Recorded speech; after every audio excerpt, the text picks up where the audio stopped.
Bahkan dokter Richard 1 miliar dong. Waduh, ini aku minta ini harus diluruskan dulu ya, tenang. Oke. Bahkan dokter Richard Lee mengatakan dia sampai merinding saat pembuktian itu. Dan saya tegaskan lagi, maaf dokter, di sini dokter melihat kita tidak ada trik kan, tidak ada rekayasa. Betul. Dokter Richard Lee sudah mencoba sendiri ketajamannya. Saat itu menggunakan dengan sangat sopan, pasti kita juga bukan model arogan. Kita tanya dokter Richard Lee, kita minta klarifikasinya mengenai pernyataan dokter Richard Lee. Pernyataan dokter Richard Lee yang saat itu buat video sayembara mengatakan siapapun yang punya ilmu kebal, ilmu debus, debis, itu maksudnya gimana? Ada debus, ada debis. Iya, jadi kan kayak mungkin kalau dia punya ilmu debus doang, mungkin ntar dulu. Debis itu apa ya? Iya, nggak ngerti itu. Makanya itu kita minta klarifikasi. Kita mendengar itu kayak apa ini? Kok begini sih? Ini kenapa? Ya mau bikin sayembara ilmu kebal, silahkan gitu. Tapi jangan bawa-bawa budaya. Oh iya, karena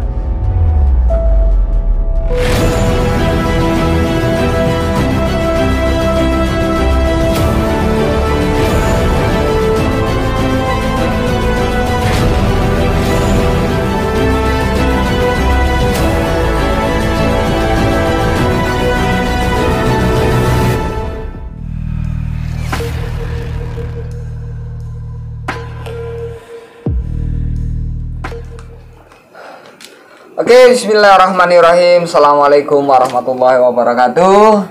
Teman-temanku semuanya, sahabat-sahabat adik kadabra semuanya, yang mudah-mudahan selalu dalam lindungan Allah Subhanahu wa taala dan tidak kurang suatu apapun. Dan di sini juga yang pertama saya ingin mendoakan para sahabat-sahabatku semuanya, mudah-mudahan teman-temanku yang sedang dalam keadaan kesulitan diberikan kemudahan oleh Allah. Amin. Yang dalam ada sanak saudara, teman, kerabat atau saudaranya yang sedang sakit, diangkat semua penyakitnya dan lekas diberikan kesembuhan oleh Allah Subhanahu wa taala. Amin. Allahumma amin. Amin. Aduh, dan alhamdulillah pada kesempatan malam hari ini saya didampingi oleh aku nyebutnya dua apa ini? Yang jelas bukan dua racun ya. Dengan dua pendekar-pendekar yang sangat tangguh ya kan. Kenapa saya sebut mereka pendekar? Karena beliau ini dua-duanya adalah salah satu seseorang yang memperkenalkan juga berbagai macam seni yang ada di Indonesia.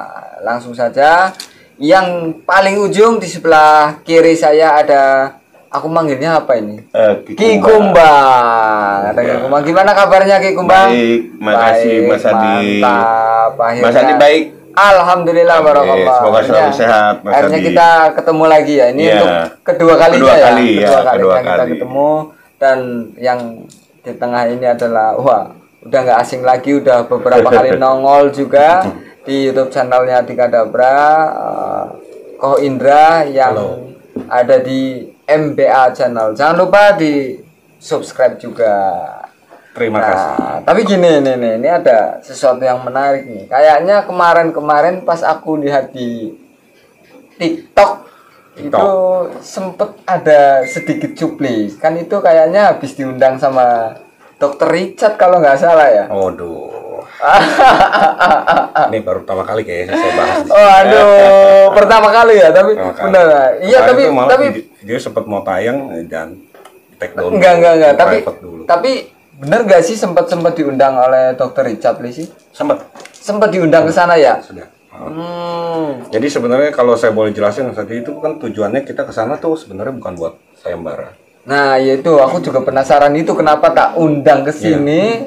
Kau Indra itu sebenarnya waktu di Dokter Richard Lee itu dalam rangka apa, podcast apa kok aku nggak lihat tayangannya gitu loh. Makanya aku undang saking penasarannya itu.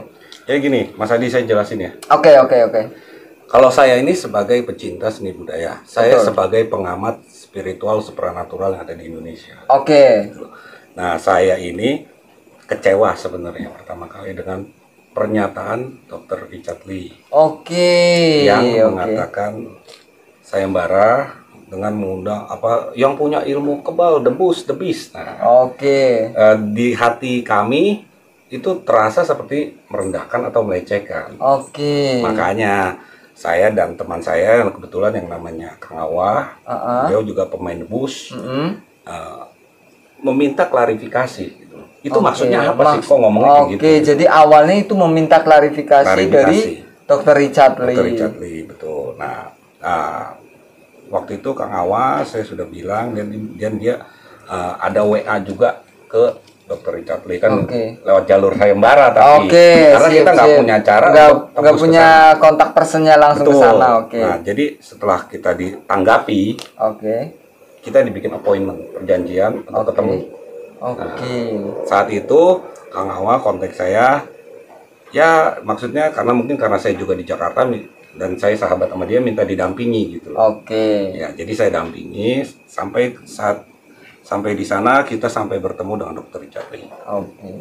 Gitu. Sempet ngobrol-ngobrol kah di sana? Kayaknya dari cuplikannya itu saya sempet lihat itu, sempet di TikTok gitu. Nah, jadi sebenarnya awalnya kita minta klarifikasi. Ini ceritanya. Panjang dikit. Nggak apa-apa. Jadi kita sudah datang bertemu dengan asistennya. Asistennya sudah ngobrol-ngobrol sambil menunggu Dr. Richard Lee saat itu masih ada podcast. Menunggu kurang lebih setengah jam lah ya, kita lagi ngobrol sama asistennya. Nah, akhirnya Dr. Richard Lee selesai dan muncul ke ruangan, salah satu ruangan, belum di ruangan podcast. Saat itu kita masih ngobrol di waiting room lah. Nah, kita bertanya dengan sangat sopan, pasti kita juga bukan model arogan. Kita tanya Dr. Richard Lee, kita minta klarifikasinya mengenai pernyataan Dr. Richard Lee. Pernyataan Dr. Richard Lee yang saat itu buat video sayembara mengatakan siapapun yang punya ilmu kebal, ilmu debus, debis, itu maksudnya gimana? Ada debus, ada debis. Iya, jadi kan kayak kalau dia punya ilmu debus doang, mungkin. Ntar dulu, debis itu apa ya? Iya, nggak ngerti itu. Makanya itu kita minta klarifikasi. Kita mendengarnya itu kayak apa ini? Kok begini sih? Ini kenapa? Ya, mau bikin sayembara ilmu kebal silahkan gitu, tapi jangan bawa-bawa budaya.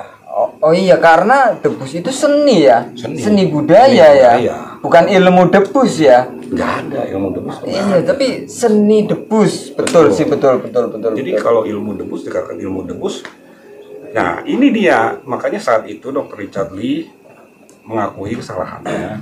Dia sudah minta maaf pada kami ya, tapi ya belum secara terbuka bahwa dia merasa keliru karena ketidaktahuan dia. Jadi dia menganggap kalau debus itu ya ilmu kebal yang digunakan semacam trik untuk pertunjukan.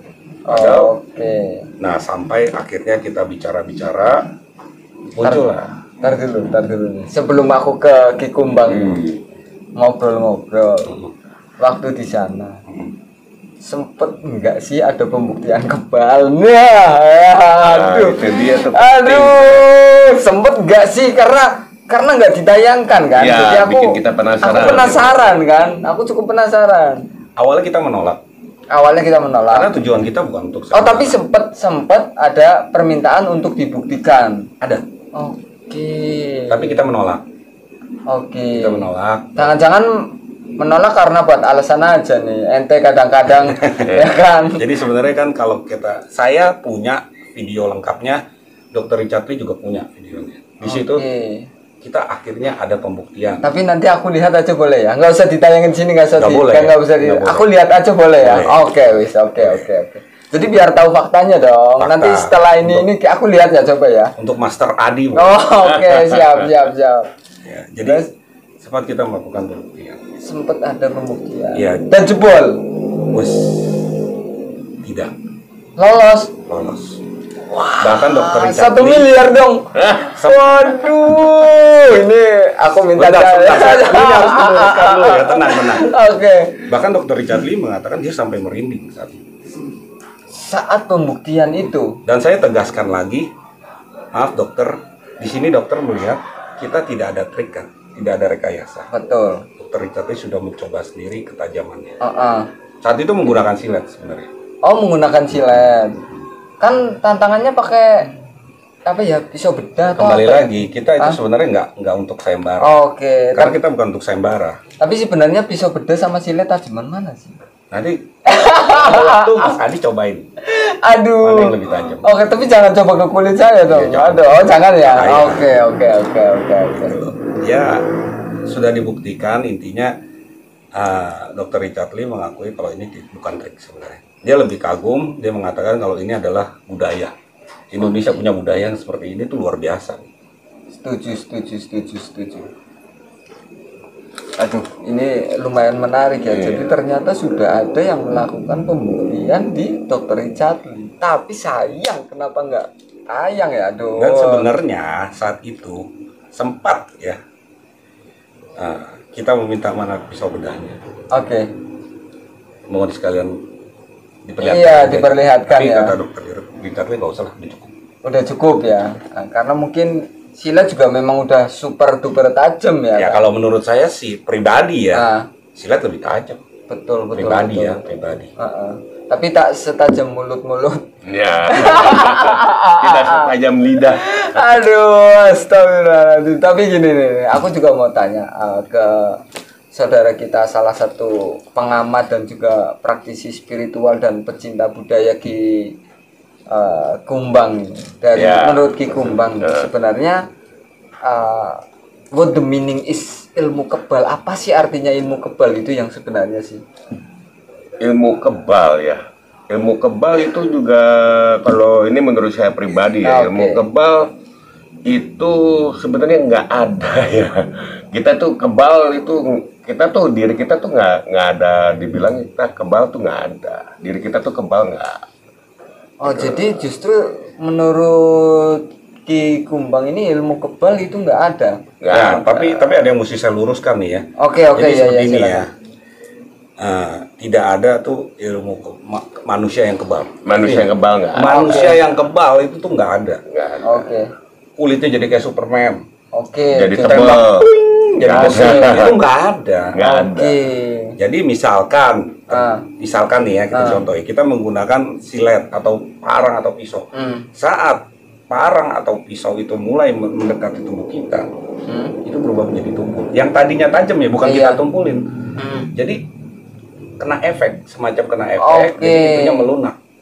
Jadi lebih tumpul. Jadi mungkin karena ada power di orang tersebut atau di benda yang orang tersebut pegang, akhirnya ada gesekan antara benda energinya menyentuh kita jadi tumpul. Betul. Padahal aslinya tajam ya, bukan awalnya sudah tumpul. Betul. Itu kita sebut ya keajaiban.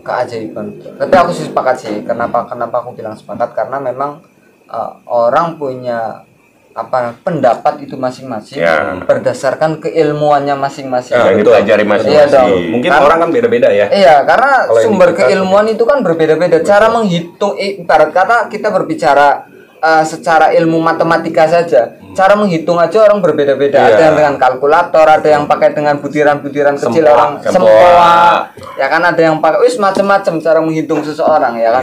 Padahal toh intinya ya sama untuk menjambahkan atau menambahkan atau mengurangkan, cuma dengan teknik yang berbeda. Ada juga yang menggunakan jari-jari, ya kan. Ini makanya saya bilang itu pandangan saya. Betul. Jadi kalau di teman-teman di luar ada pandangan yang berbeda, silakan. Karena keilmuan itu luas. Betul. Banyak berbeda-beda. Sepakat. Aku kalau untuk itu memang aku sangat sepakat banget, karena memang mungkin tujuan kita sama, tapi dengan arah yang berbeda. Dengan jalan yang beda-beda, tapi tujuan bisa sama. Betul. Tujuannya sama. Intinya orang kebal pun bisa memperoleh kekebalan tersebut dengan cara yang berbeda. Dan kekebalan yang diperoleh pun akan berbeda-beda. Iya, contoh misalkan orang ahli di seni debus, ya kan. Kalau mereka yang mungkin notabene muslim, mereka akan melakukan ritualnya secara muslim. Betul. Akhirnya yang didapatkan kebal. Ya kan? Karena ilmu yang dia pelajari ya hikmah seperti itu. Ada juga misalkan orang yang non muslim dengan cara yoga atau olah nafas atau meditasi dan lain sebagainya. Yang didapat juga akhirnya kebal. Ya kan? Nah, kalau orang yang mempelajari ilmu kedokteran dengan suntik, anestesi, kebal dibius. Dengan orang yang kedokteran juga seperti itu, ya kan, dengan cara dianestesi kemudian kebal. Tapi kebal yang dimaksud itu pun berbeda lagi. Beda-beda. Kebal rasa. Kebal rasa, betul. Makanya definisi kebal itu ya teman-teman harus luas. tahu. Nah, jangan kebalnya berpatok. gimana? Kebal itu pasti nggak mempan dibacok. Kebal itu pasti nggak mempan ditembak, itu salah besar. Salah besar ya, jadi ya. Jadi kebal itu ya memang aku lihat sendiri sih. Contoh ada, kalau nggak salah, mohon maaf kalau salah diluruskan ya. Ada salah satu tradisi kalau nggak salah cap gomeh ya. Ya. Iya kan? Itu ada yang sampai pisau masuk ke sini, ada yang benda-benda tajam, ada yang masuk sini, atau apa namanya, bantek atau apa itu ya kan? Itu tatung. Tatung ya atau apa saya nggak tahu. Itu kan sampai kemana-mana tuh. Dari itu juga kan kebal. Kebal rasa. Iya kan? Dia tidak kalau merasa sakit. tembus, cuman dia Tembus. kebal. Kenapa Betul. dibilang kebal? Udah berani aja gitu kan, masuk sana, masuk sini, tapi dia nggak kesakitan atau merasa seperti apa gitu loh. Iya, betul. Ya kan? Itu juga kebal. Ya. Dan kebal itu sebenarnya banyak, Mas Adi. Kalau boleh dijabarin dari yang saya tahu ya, yang Yes, saya amati ya. Oke. Ada orang kebal benda logam, seperti parang, golok, sampai peluru mungkin. Oke. Tatarannya pun ada yang sampai anti silet, ada yang hanya kebal bacok misalnya. Oke, setuju. Ada juga yang udah kebal benda logam sampai tataran anti silet, tapi tidak kebal bambu, Oke. tidak kebal taring, Oke. gigitan hewan, misalnya. Oke. Entah ular, binatang buas lainnya. Itu belum tentu dia bisa, walaupun dia sampai kebalnya ke silet. Oke, betul Gitu. betul. Jadi memang luas gitu. Aku sepakat nih. Ada juga salah satu temanku kebal rasa. Jadi dia makan cabai sebanyak apapun, dia nggak ngerasa pedas. Itu termasuk kebal apa enggak? Saya tahu yang Mas Adi ngomong siapa. Jangan. Itu kebal, definisinya kebal rasa. dong, kebal rasa. Dimana dia tidak merasakan rasa pedas. Iya kan? Dan Itu tidak ada bisa efek kan aja mau masuk, perutnya. mau masuk berapapun cabai 1 kilo 2 kilo, ya kan masuk aja. Dan dia maaf, pencernaan pun baik, rasa pun nggak ngerasa. Itu termasuk kebal dong. Kebal. Ya, jadi notabene kebal itu sangatlah luas. Luas. Sangat luas. Dan di Indonesia sendiri ya sebenarnya masih banyak ya. Cuman tidak terekspos orang-orang yang seperti itu. Dan bahkan sekarang banyak sekali dijual obat-obat kebal juga ya. Kebal apa nih? Ya kayak pasangan suami istri. iya, Itu biar lama juga ya kan. Iya, benar, itu biar kebal juga. kebal gitu kan, Iya, nggak benar. kerasa gitu Itu kan. kebal. Aduh. Jadi Masuk. biar nggak tegang-tegang aja gitu. Justru kalau itu biar tegang ya. Iya. Jadi obrolan yang seperti ini nggak perlu harus memanas Iya, terus betul, atau betul. tidak perlu harus yang saling menjudge, menghujat, Iya, menjatuhkan. jangan dikit-dikit ngomong wah kebal malu. Oh, ada kebal malu juga. Oh iya itu bukan kebal malu, Pak. Lain. Tak tahu malu itu. Bukan tembok keras. Bukan tembok keras ya, kebal juga. Jadi kalau kita bahkan kalau aku melihat sejarah juga kan banyak pejuang-pejuang kita yang memang informasi yang masuk ke telinga saya, mereka juga memiliki ilmu kebal juga banyak. Dan sekali lagi, stop saling menantang, stop saling sok-sok ingin membuktikan tentang ilmu kebal dan lain Betul, sebagainya. karena sejatinya ya, apa yang dilakukan, misalnya saya pernah melakukan Betul. semacam pertunjukan lah ya, Ah. atau pengujian atau pengawasan, itu semua ada batasnya, Betul. gitu loh. Berbeda jika terjadi dalam keadaan terdesak Oke. atau spontanitas. Oke. Jadi ada kalanya pengujian itu nggak bisa kita lakukan sampai Sewajarnya. sewajarnya lah. Betul. Namanya kita Sewajarnya. ingin tahu, boleh. Hanya ingin tahu. Tapi bukan berarti ingin tahu, kan namanya ya ilmu Jangan keselamatan. kebablasan, betul. Ilmu keselamatan bukan ilmu untuk mencelakai diri. Betul. Itu salah. Kalau mencelakai diri dengan ekstrim, misalnya kita tes jari kita taruh, kita bacok, itu namanya kebodohan. Oh. Itu namanya bukan ilmu keselamatan dong. Betul. Ilmu mencelakai diri yang betul. benar. Betul. Gitu. Setuju. Dan kembali lagi ya, yang aku juga bilang tadi, dalam artian ilmu kekebalan itu sekali lagi mungkin bisa kita tunjukkan untuk hiburan, Bisa. tapi Betul. tidak kita tunjukkan untuk pembuktian, kesombongan dan lain sebagainya. Iya. Biasanya kalau untuk kesombongan ini gagal, Mas. Nah, betul. Bisa sobek kita. Nah, makanya sekali lagi stop kita saling menghujat, stop kita saling membuli, dan Saling stop provokasi. adanya provokasi. Dan yang paling utama, stop kalian menghina budaya-budaya Indonesia. Setuju.